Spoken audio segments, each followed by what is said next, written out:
This is Gus Summers, and you're watching In-Show Celebrities. This is the time I take every Monday to talk about some of my favorite films and actors. This week, we have another great actor of Hollywood. This fine actor is synonymous with Hollywood's best action films, dramas, comedies, even children's films. I'm talking about the great Kurt Russell. He started his career in television in the late 1950s, and from there starred and co-starred in some of Hollywood's best westerns and television shows. In the early 60s, he got his first break into movies, and it was alongside the king of rock and roll. That's right, Elvis Presley. In his movie, It Happened at the World's Fair, you see a young Kurt Russell run up to the king and kick him in the shin and then leave. When you watch that film, you can see, it's a funny scene, and it looks just like Kurt Russell as a little boy.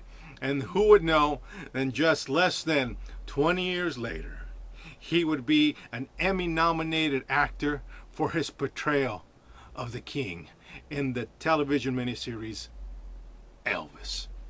But he went on to do, like I said, television, films. You could see him in Gilligan's Island and a lot of the great westerns of the day in television. And he got his big break with the Walt Disney Company. And he went on to be Disney's top box office draw for the 1970s.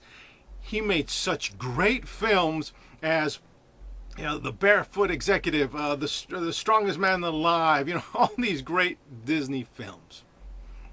And it just showed that, he was a star in the making, being made, and one that would endure for a long time to come. Well, first up is the film that he wanted to do because he wanted to now break out of the young man and the teen films and break into adult films. And it happened with this first film. And today, he is synonymous with the character, and the film is such a cult classic.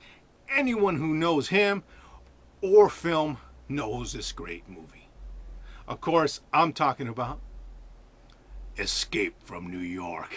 He plays Snake Plissken, a former special ops soldier who is recruited by a police commissioner to help rescue the President of the United States, who's trapped in a maximum security prison.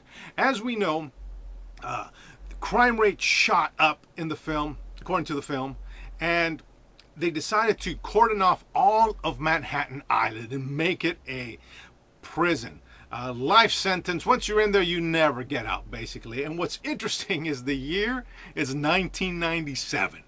So this was what they thought the world would be like.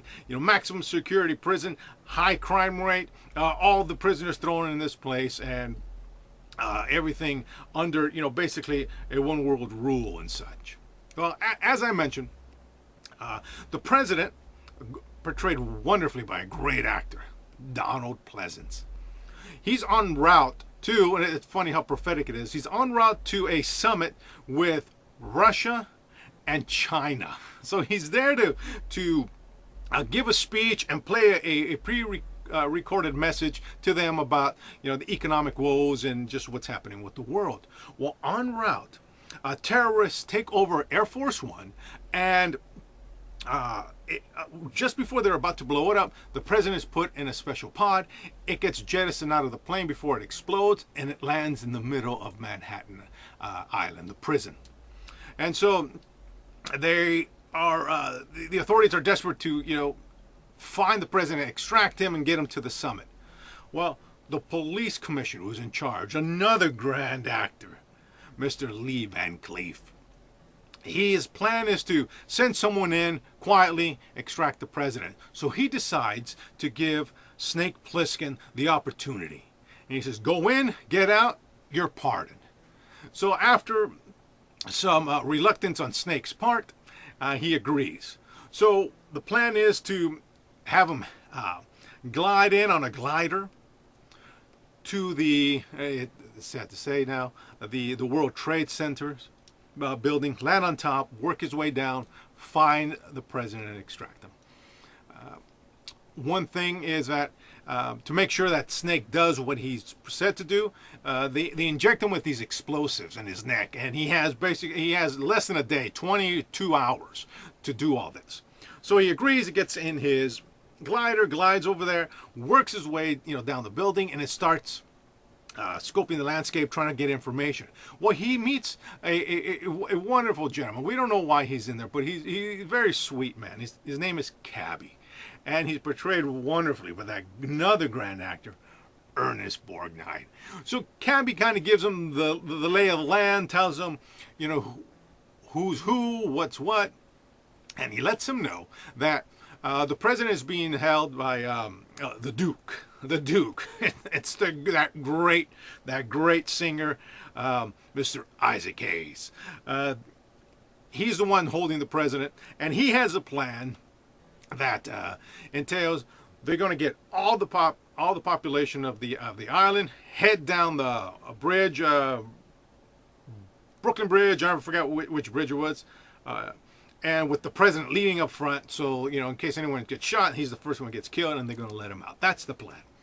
So Snake finds out that an old friend of his is there, who is pretty much in charge of organizing everything, and he goes and looks for him, and he's called the Brain. Again, another grand actor. One of the things I love about this movie and these movies I'll be talking about Kurt Russell, he has such great characters, great actors in these films. The Brain, Harry Dean Stanton. He's the one who we find out during the movie that he portrayed Snake in Cleveland. I remember, he's holding a gun to him and saying, you left me in Cleveland, and so on and so forth.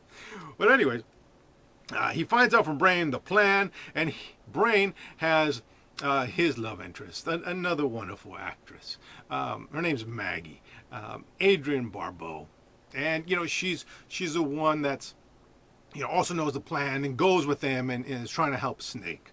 So Snake now knows he has to get the president out. He's always looking at his watch to make sure how much time we get. He ends up getting captured, loses his watch, and they decide to put him in a death match with a wrestler and a bat with nails and so on and so forth. I don't want to give I don't want to give too much away, but I know anyone who knows this film knows what I'm talking about. So Snake has to fight the wrestler, and at the end, I'll say I'll just say he wins. You guys can watch it, but I love it because it all goes quiet, and then you start hearing Snake, Snake, Snake, Snake, Snake, Snake, Snake, and it's just great. I love it. Snake, Snake, Snake, and so. The rest of the film is about him trying to escape, help the president, take these friends with him, the help that he gets from some of these new friends that he's found. But great film. It still holds up today. That's what's wonderful about it. You can watch it, and the technology that's in it. It's because it was kind of futuristic technology, and also technology that hasn't aged. So just watching the film, you can see that you could still watch it today, and you would think it was just made not too long ago. Great film, great film. Want to introduce a little something new, which I'm calling in-show celebrities, interesting movie facts. So. Here's an interesting movie fact about Kurt Russell. We talked about his connection with Walt Disney and him being the box office draw of the 70s. Something that's known, that when Walt Disney, right before he died in 1966, like a day or so before he died, they know that there were the last two words that he ever wrote right before he died, and they have this documented, were Kurt Russell. If you can believe it, the last two words Walt Disney ever wrote in his life before he died was the name Kurt Russell. Amazing. And then Kurt Russell ends up getting a contract with Disney. Shortly after, he ends up being the box office draw for Disney of the 70s. So think about Disney and his vision. He saw what Kurt Russell could be, and so on and so forth, and made sure, with his dying words, that Disney company ensured that Kurt Russell would be a part of their company. Interesting. And he still does movies with them today, which is fantastic. That's the in-show celebrity. Interesting movie fact. Well, let's go on to our next movie. Of course, this is probably amongst the top 10 best westerns ever made. And the film not only is a great Hollywood film, but also, quite accurate with its portrayal of, certain incidences that happen, the characters, the character names, everything. We know there's artistic liberty in the film, but the film gives you a nice little glimpse, and still is entertaining. Of course, I'm talking about Tombstone. He plays Wyatt Earp, a retired marshal, coming to Arizona to bring his family together, his brothers, Morgan and Virgil, so they can come and finally be a family and not be wanderers, and be together, make some money, and then go and live together. Well, they arrive in Tombstone, and right away, they already see that this is a cow punching town. That's not that it's lawless. It's the criminals that basically run the city. So we get introduced to some great characters. As I mentioned earlier, he has his brother Virgil, portrayed wonderfully by another grand actor. It's synonymous with westerns and such, Mr. Sam Elliott. Fantastic film role for him. Fits him perfect. And then he has his younger brother Morgan, who's there, another great actor, Mr. Bill Paxton. And the way he portrays, Morgan as the younger brother, the naive, wanting to, be with his brothers and experience life and such. Fantastic.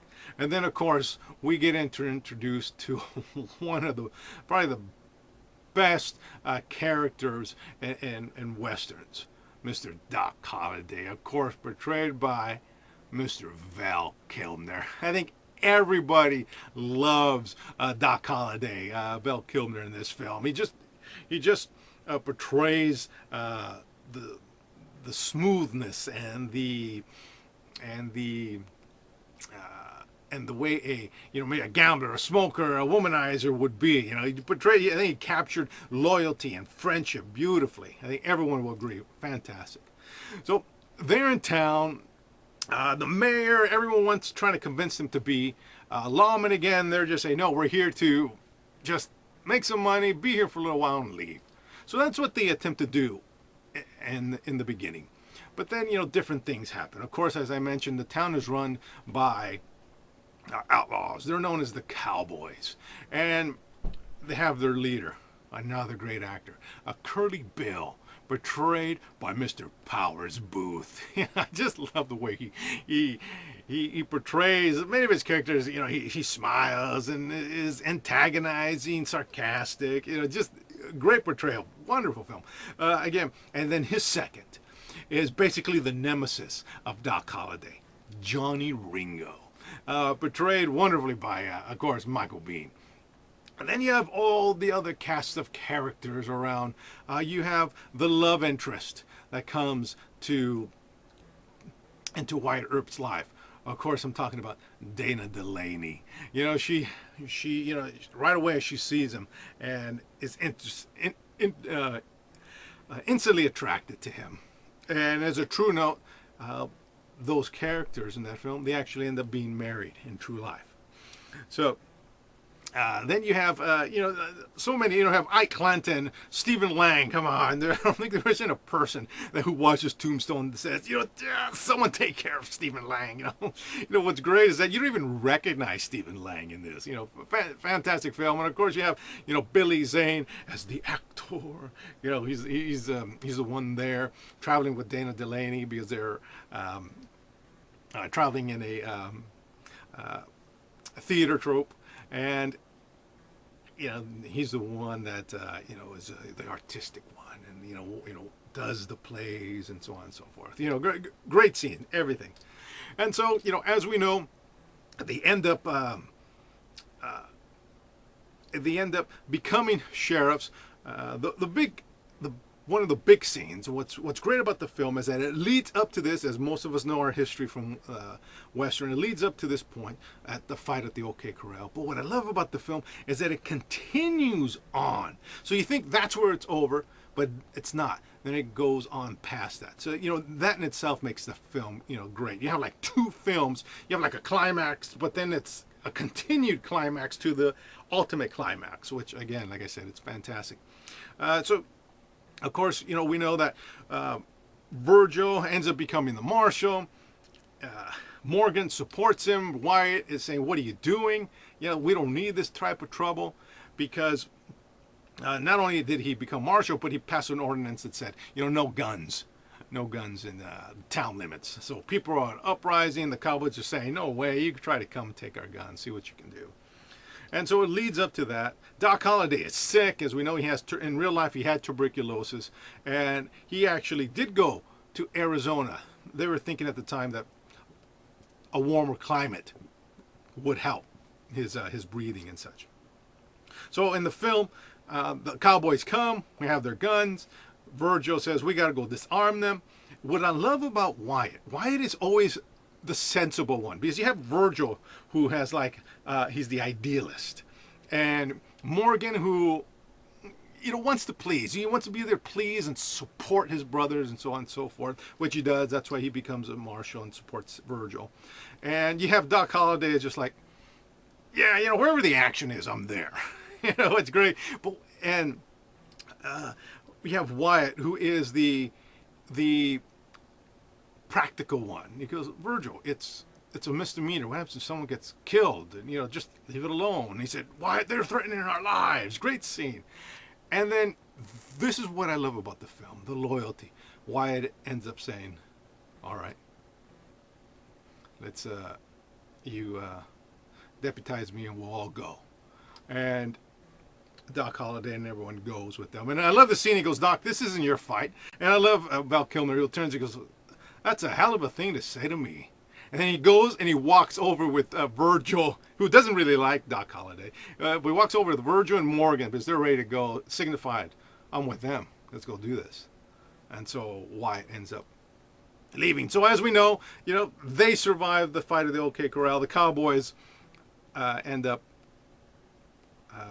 being shot and killed. And then the rest of the gang comes and tries to, gain vengeance and on their fellow cowboys that were killed. So I don't want to talk too much more about the film, because for those who have seen it, it's a fantastic film again. What I love about the film is the dedication of the brothers, how they love each other and are there to support each other. Wonderful. And I love the friendship between Doc Holliday and Wyatt. The way Val Kilmer and Kurt Russell portray it. Sometimes Val Kilmer will say stuff, and like Morgan would say, "Hey, Doc, don't say that," and Kurt Russell, Wyatt would say, "It's all right, it's just his way." I love it because they're friends, and I love it because here they are, two men who are not brothers but are like brothers, and they take care of each other, and in a very masculine, manly way. They love each other. They're there for each other, through thick and thin, through loyalty, or be willing to die. It's a wonderful portrayal of what true friendship, manly friendship can be. I am there for you, you're there for me, and nothing, as long as I am here, will hurt you. What a great way to personify the American male. You know, once you find a friend who's there through thick and thin, it's amazing. And just in that aspect is a great film. Makes it a great film. You know, you really can dive into it. All right, last film. Last film. Yeah. You know, I could have picked, you know, any from Kurt Russell, but I like this one because I had mentioned earlier that he was he starred as Elvis in the TV miniseries, and again, here he is. He's being an Elvis impersonator. Of course, I'm talking about 3,000 Miles to Graceland. You know, he portrays Michael. He is a convict that just got out of prison and heads to Vegas. He's going to meet up with his old gang, led by Murphy. He is this, you know, this tough and gruff character. You know, they all have, you know, the big sideburns. You know, Kurt Russell has the big pompadour sideburns, and Murphy has these big sideburns, you know, dressed in black. Murphy, another fantastic actor, Mr. Kevin Costner. Yeah, Kevin Costner in this film proves that he could be, you know, a versatile actor. You know, we know him as the nice guy, but in this one, he's like sinister. You know, he's a bad man. Well, before all that happens, of course, you know, Kurt Russell's waiting for Murphy, waiting for Kevin Costner. Well, he meets a young lady who's in charge of the hotel he's living at. Her name is Sybil. Portrayed wonderfully. I love how she portrays this character in this movie. Courtney Cox, she does, you know, this wonderful portrayal of being understanding of Kurt Russell. And she has a son, and he's just mischievous. He steals his wallet. He steals his money. The kid does all this stuff. And what I like about the kid is that his name is Jesse. You know, because we know Elvis's twin was named Jesse. So, you know, we have that little boy there. So, you know, she's at the hotel. She's the love interest for Kurt Russell. So, Kurt Russell and Kevin Costner and other ragtag guys come together in Vegas because what they're doing is they're going to rob a casino. And it is during the Elvis convention. So they all deck out in Elvis getup, you know, the capes, the glasses, everything. Now, their plan is to go into the casino incognito because there's thousands of Elvis impersonators. Going to walk in and walk right out. You know, everything's going well. The hotel is, you know, is being robbed, casino. But then they see them in the vault, and then they call all the security guards come. And as they're trying to get their way to the elevator where Kurt Russell is, Kevin Costner's saying, okay, you know, they're trying to round this up. If anything happens, you know, shoot. They have machine guns. They have all kinds of stuff. So right before they get to the elevator, a security guard sees them and tells them to freeze. And that's when all hell breaks loose. You know, this fight scene is probably the equivalent of Heat. If you remember the movie Heat with Al Pacino and Robert De Niro when they're fighting with the machine guns, same thing. So the security guard shoots, they turn around and start firing, and it's like 10 minutes of just machine gun fire. They're blowing the casino to hell, and they're shooting everything. The slot machines, security guards are coming. They're just shooting. And, you know, one of those great fight scenes, you know, that you get. So finally, the elevator's not working. Finally, Kurt Russell gets the elevator in. They get in. One of them gets shot, and he ends up dying. So they go to the top of the building, and they're waiting for a helicopter ride. He finally gets there. They take off. One of their friends died, and what ends up happening is when they're about to split the money, one of the guys says, "Hey, I want to, you know, let's split up the other guys, the one who's died. Let's split up his money." So there ends up being one of them gets shot. They're going to go bury the money. They're going to go bury the body. Kevin Costner, while everyone is, you know, burying the body, shoots everyone, even Kurt Russell. And Kevin Costner thinks everyone's dead, but Kurt Russell was wearing a bulletproof vest, so he ends up being alive. So he goes back to the hotel room where they were arguing and is looking for the money. Ended up that the kid took the money, and his mother helped him. And so what then begins is a road trip, because Courtney Cox finally convinces Kurt Russell to take her and the boy with him, that she can help them launder the money. So she convinces them. They go with each other, and that starts a road trip. Now Kevin Costner's after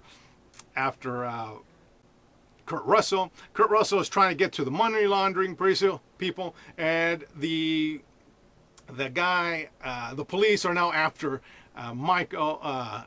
Well, they know that it's Murphy. They know it's Kevin Costner. So now they're after him. They don't know who else is involved. So then this leads to, the money goes from here, money goes from there. They capture this person, they capture this person. This person's free. So on and so forth. But long story short, great film. I liked it.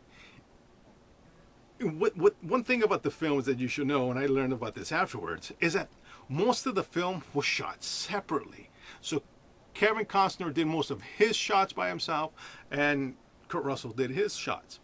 And Kurt Russell said, when I saw the film, I thought, what film is this? He goes, I was under the impression that they told me it was more of a light comedy feel. When you see Kevin Costner scenes, they're more dark and sinister. And it's funny because it flows well, but it seems like there's two different films. Well, there basically was. They had their own two little aspects about it. So, it's funny that it's like that. But great film anyways. I know you'll enjoy it. You just sit back and have some popcorn and you'll love it. Well, that's what I got for you today. Anyway, this is Gus Summers, and you're watching In-Show Celebrities. This is the time I take every Monday to talk about some of my favorite films and actors. Of course, don't forget to visit us every Thursday at theinshow.com, where I host The In Show. And that's where I bring on celebrities and all sorts of guests to talk about their projects and whatever it is that's on their mind. Of course, look for us on Facebook, Twitter, YouTube, LinkedIn, Pinterest, Flickr, Instagram, all those great social media sites. And as always, ladies and gentlemen, Gus has left the building.